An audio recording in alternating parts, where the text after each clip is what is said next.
Hi everyone, welcome to PrepSource. Today I will discuss about the Indian Constitution. Previous lecture में हम बातें कर रहे थे पार्लियामेंट्री सिस्टम के बारे में।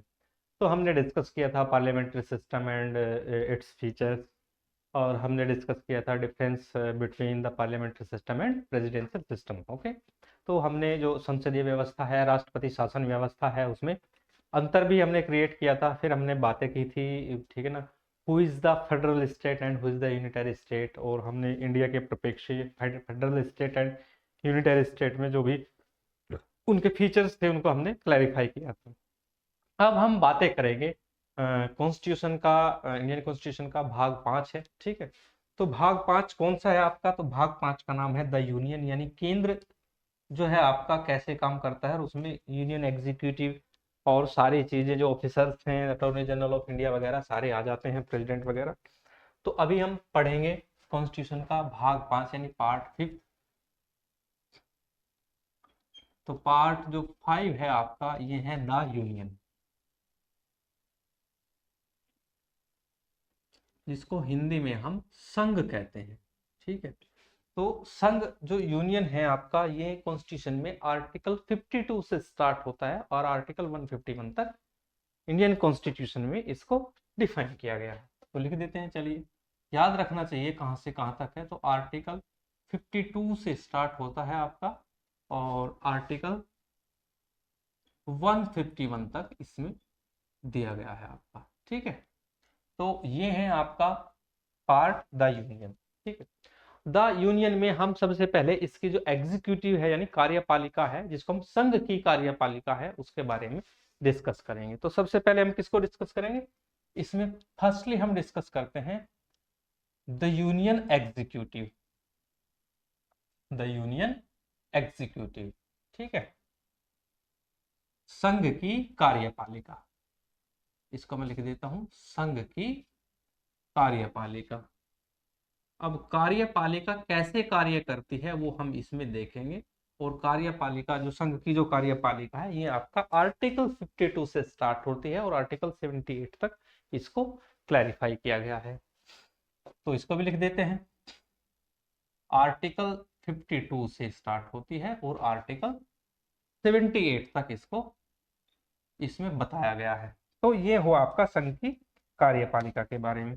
अब संघ की जो कार्यपालिका है उसमें हमें क्या क्या पढ़ना है वो हम देखते हैं। तो सबसे पहले हमें पढ़ना है इसमें प्रेसिडेंट, ठीक है। तो क्या पढ़ना है हमें इसमें? संघीय कार्यपालिका में सबसे बड़ा बॉस कौन होता है? प्रेसिडेंट, क्योंकि प्रेसिडेंट कार्यपालिका का प्रधान होता है, ठीक है। और प्रेसिडेंट के बाद आता है दूसरे नंबर पर आपका वाइस प्रेसिडेंट, ठीक है। देखिए वाइस प्रेसिडेंट क्या है। वाइस प्रेसिडेंट ऑप्शनल यूज किया जाता है संघ की कार्यपालिका में, जब राष्ट्रपति नहीं होता अपने पद पर, तब वो जो आपका वाइस प्रेसिडेंट होता है वो एज ए एक्टिंग प्रेसिडेंट कार्य करता है। साथ ही यह आपका पदेन सभापति होता है आपके अपर हाउस का, राज्यसभा का चेयरमैन भी होता है, ठीक है। फिर थर्ड हमें पढ़ना है, थर्ड पे आते हैं आपके प्रधानमंत्री, रियल हेड ऑफ एग्जीक्यूटिव कार्यपालिका के, सॉरी, थर्ड पे पढ़ना हमें prime minister, okay.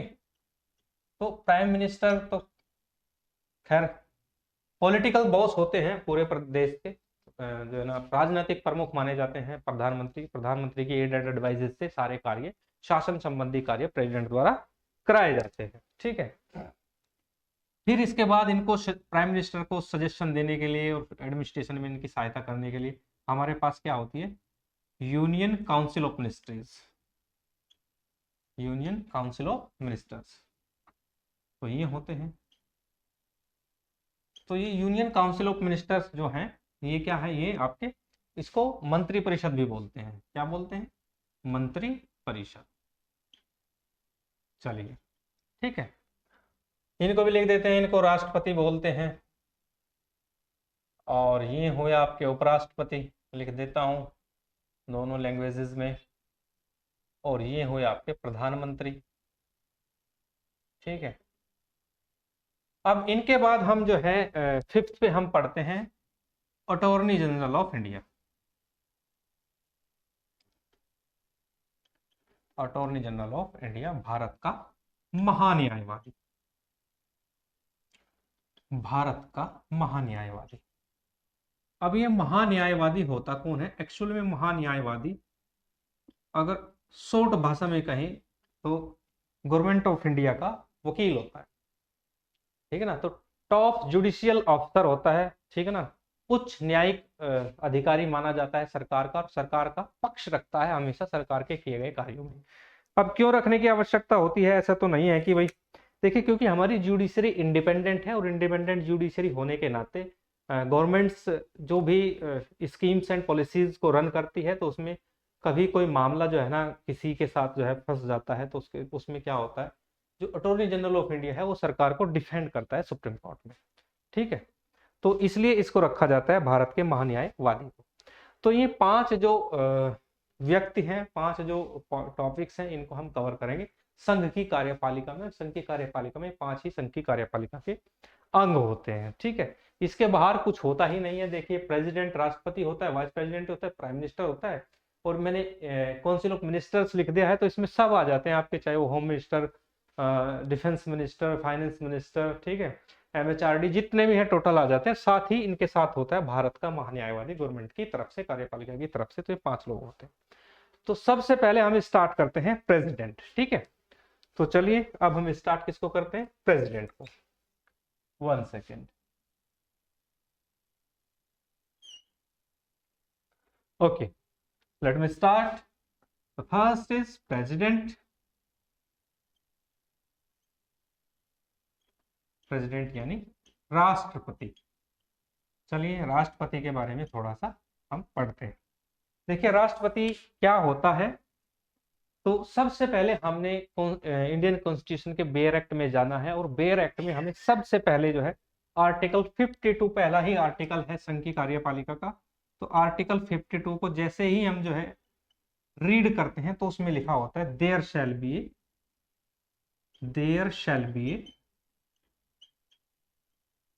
A president of India, यानी जिसको हिंदी में हम कहते हैं कि भारत का एक राष्ट्रपति होगा। तो कॉन्स्टिट्यूशन में क्लियरली डिफाइन है, क्लियरली लिखा हुआ है कि भारत का एक राष्ट्रपति होगा। तो ये जो पोस्ट है आपका, ये जो पद है, ये कैसा हुआ? संवैधानिक पद, यानी कॉन्स्टिट्यूशनल पोस्ट हुआ। अब जो प्रेसिडेंट है आपका, तो यहां से क्लियर हो जाता है ये क्या है? कॉन्स्टिट्यूशनल पोस्ट है, ठीक है। तो जहां पे साफ साफ शब्दों में लिखा हुआ हो कि भारत का फला आदमी फला होगा, तो वो कॉन्स्टिट्यूशनल पोस्ट हो जाएगी। अगर हम प्राइम मिनिस्टर की बात करें, तो कॉन्स्टिट्यूशन में कहीं भी यही नहीं लिखा है कि there shall be a prime minister of India, clearly कहीं डिफाइन है ही नहीं। तो इसलिए prime minister is not a constitutional post, okay. तो प्रधानमंत्री आपका संवैधानिक पद नहीं है, ठीक है। चलिए, तो इसमें हम बात करते हैं आगे आगे। अगर हम बात करें तो इसमें, तो ये और है क्या क्या, इसकी जो है राष्ट्रपति की विशेषता क्या है? तो जब ये सबसे बड़ा पद है, हेड ऑफ द एग्जीक्यूटिव है, हेड ऑफ द स्टेट है, तो फर्स्ट सिटीजन ऑफ इंडिया भी कौन होगा? प्रेसिडेंट होगा। तो president is the first citizen of India. तो ये क्या है? First citizen of India. तो इसको मैं लिख देता हूं, फर्स्ट सिटीजन ऑफ इंडिया। तो राष्ट्रपति भारत का प्रथम नागरिक माना जाएगा, और इनकी जो वाइफ होगी वो क्या है? ये प्रथम पुरुष होगा और प्रथम महिला होगी, ठीक है, फर्स्ट लेडी ऑफ इंडिया। तो पहले जो सिटीजन है वो कौन है? राष्ट्रपति है, ठीक है। अगर हम बात करें दूसरा क्या है, दूसरी जो विशेषता है इनकी, तो ये क्या है? He is the head of Indian state. तो he is the head of Indian state. तो ये भारत राज्य के प्रमुख हैं। He is the head of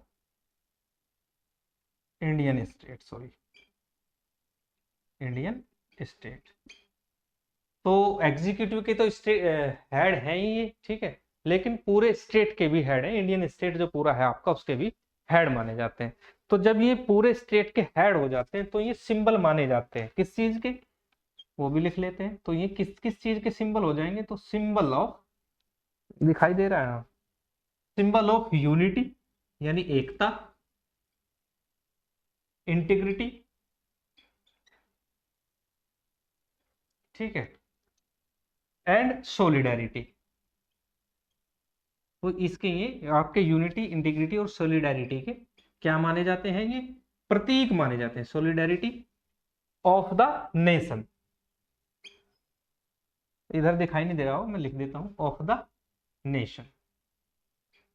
ठीक है, तो ये बातें हैं राष्ट्रपति के बारे में, आपने ध्यान रखनी है। तो मैं फिर दोबारा रिवाइज कर देता हूँ प्रेसिडेंट के बारे में। तो there shall be a president of India, Bharat का एक राष्ट्रपति होगा, clearly define in the article 52। Then president is the constitutional post, राष्ट्रपति क्या है, संवैधानिक पद है आपका।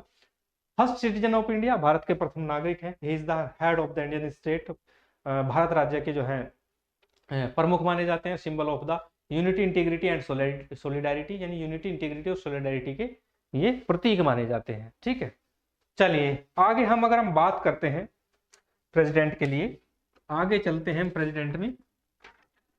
अब हम बात करते हैं प्रेसिडेंट के जो इलेक्शंस हैं वो कैसे होते हैं।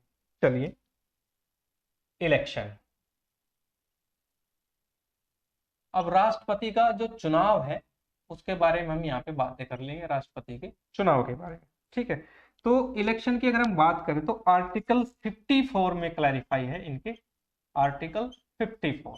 ओके, तो आर्टिकल 54 क्या कहता है, आर्टिकल 54 कहता है,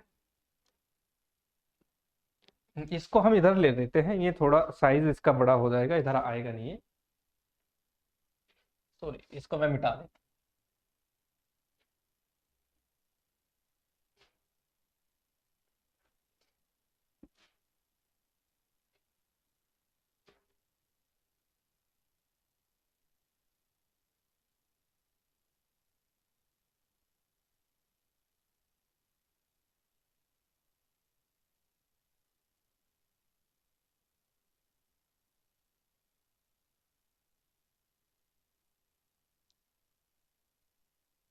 तो हम बातें कर रहे हैं इलेक्शन ऑफ प्रेसिडेंट। तो हेडलाइंस डाल लेते हैं अपनी, पहले यहाँ डाल लेते हैं, हम बातें कर रहे हैं प्रेसिडेंट के बारे में, यानी राष्ट्रपति के बारे में, प्रेसिडेंट, राष्ट्रपति।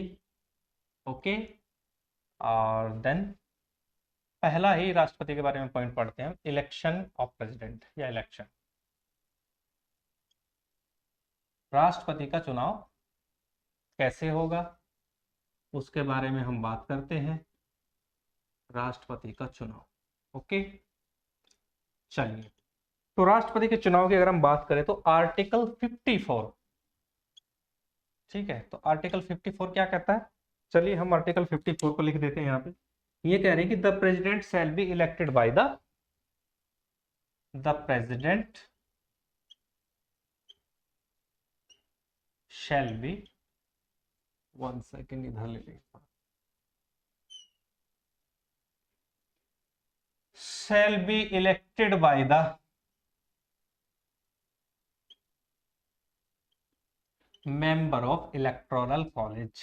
ठीक है, एक चुनाव निर्वाचन मंडल द्वारा इसको चुना जाता है, निर्वाचन मंडल के सदस्य होते हैं, एक मिनट पूरा, 1 second, members of electoral college. तो जो इलेक्टोरल कॉलेज होता है, इलेक्टोरल कॉलेज माने कि एक निर्वाचक मंडल तैयार किया जाता है कि भाई ये लोग इसमें वोट डालेंगे। ठीक है, अब वो निर्वाचक मंडल है क्या, तो उसकी हम बात करते हैं, इलेक्टोरल कॉलेज कंसिस्टिंग ऑफ, कौन कौन है उसमें उसके बारे में हम बात करते हैं, कंसिस्टिंग ऑफ। ठीक है, तो चलिए अब हम उसमें बात करते हैं। तो सबसे पहले हम इसमें बात करते हैं, पहला पॉइंट है the elected member of both houses, पहला पॉइंट है the elected member of both houses, यानी दोनों जो आपके सदन हैं उनके निर्वाचित सदस्य इसमें जो है elected members of both houses इसमें हिस्सा लेंगे। अब बोथ हाउसेज का मतलब क्या है कि दोनों हाउस कौन कौन से, पहला है आपका राज्यसभा, तो लिख देता हूं, इसमें आपका राज्यसभा और लोकसभा दोनों के जो है निर्वाचित सदस्य जो हैं वो इसमें भाग लेंगे, ये आपने ध्यान रखना। तो elected member of both houses का मतलब ही यही है कि दोनों सदनों के निर्वाचित सदस्य इसमें भाग लेंगे, पहला पॉइंट। दूसरा, अगर हम पॉइंट की बात करते हैं तो दूसरा पॉइंट इसमें आता है चलिए दूसरा पॉइंट ले लेते हैं। इसमें आता है अब लेजिस्लेटिव जो असेंबलीज हैं उनके द इलेक्टेड मेंबर ऑफ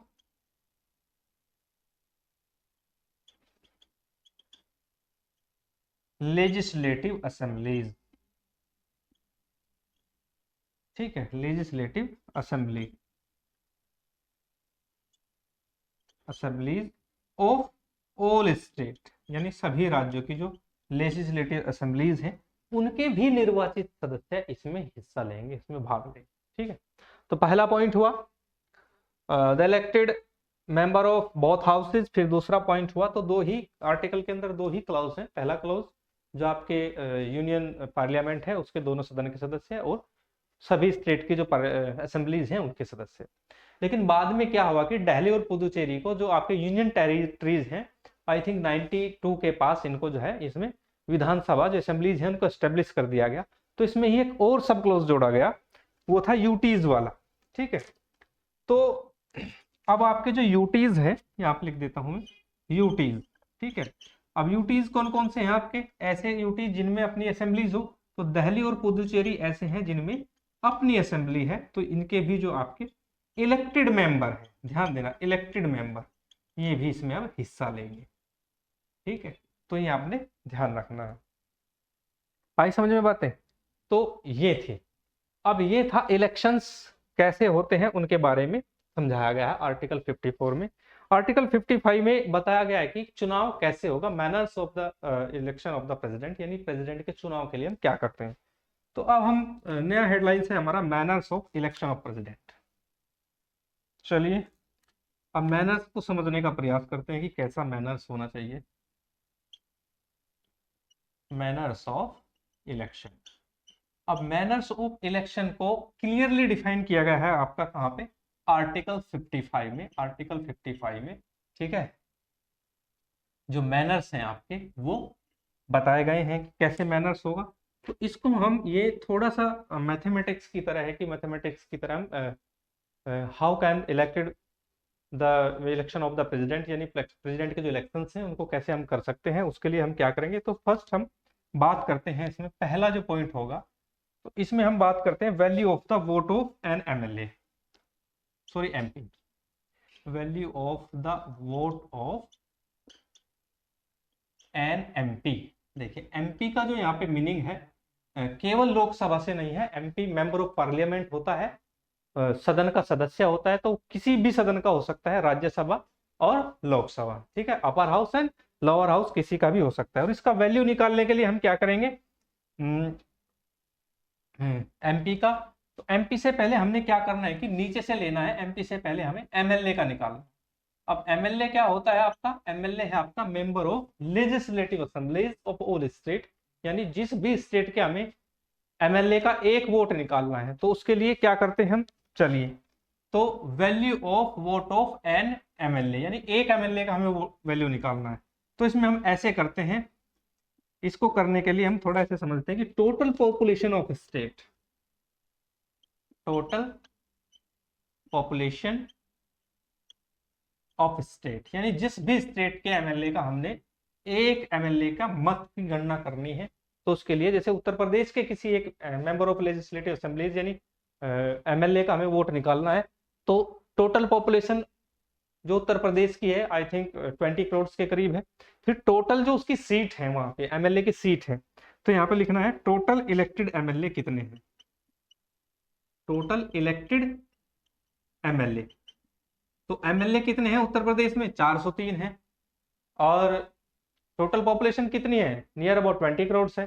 तो 20 करोड़ को 403 से डिवाइड करना है और 1/1000 से इसको मल्टीप्लाई कर देना है, यानी 1/1000 से इसको गुना कर देना है। तो यहाँ से एक एमएलए का वोट निकल कर आ जाएगा। पहला चरण आपका, पहला फेज ये हो। अब हम जब दूसरे फेज में चलते हैं, तो दूसरे फेज में हमें कैसे निकालना होता है, चलिए, अब हमें एक एमपी का निकालना है, value of the vote of an MP, value of the vote of an MP. MP means member of parliament, और दोनों सदन में से किसी का भी हो सकता है। तो उसके लिए हमें क्या करना है, तो उसके लिए क्या करना है, अब जितने भी हमारे एमएलए हैं सभी स्टेट के, उनके जितने भी हमारे जो है वोटिंग वैल्यू निकल के आए, उन सबको हम ऐड कर लेते हैं, ठीक है, टोटल जितने भी स्टेट हैं। तो total value of all MLA of all state, यहां पे लिख देता हूं ऑफ ऑल स्टेट। ठीक है, तो यहां से हम निकाल लेते हैं सभी जितने भी एमएलए, सभी का जितना मत आया है, और इसको हम डिवाइड कर देते हैं टोटल इलेक्टेड एमपीज से। टोटल इलेक्टेड एमपीज, अब इलेक्टेड एमपीज टोटल कितने हैं, तो नियर अबाउट 250 है, 232 आपके राज्यसभा में है और आपके 545 आपके लोकसभा में, दोनों को ऐड करके यहाँ से इससे डिवाइड कर देंगे। तो यहाँ से क्या है, यहाँ से हमारा जिसका भी मत जाता होता है वही क्या हो जाता है, प्रेसिडेंट माना जाएगा। तो ऐसे आपका प्रेसिडेंट का मैनर्स जो है, आपके manners of election of the president निकल कर आता है। तो गाइस आज के लिए इतना ही, नेक्स्ट लेक्चर में हम बातें करेंगे, बाकी बचा हुआ पार्ट जो प्रेसिडेंट का हो नेक्स्ट लेक्चर में पूरा करेंगे। Thank you.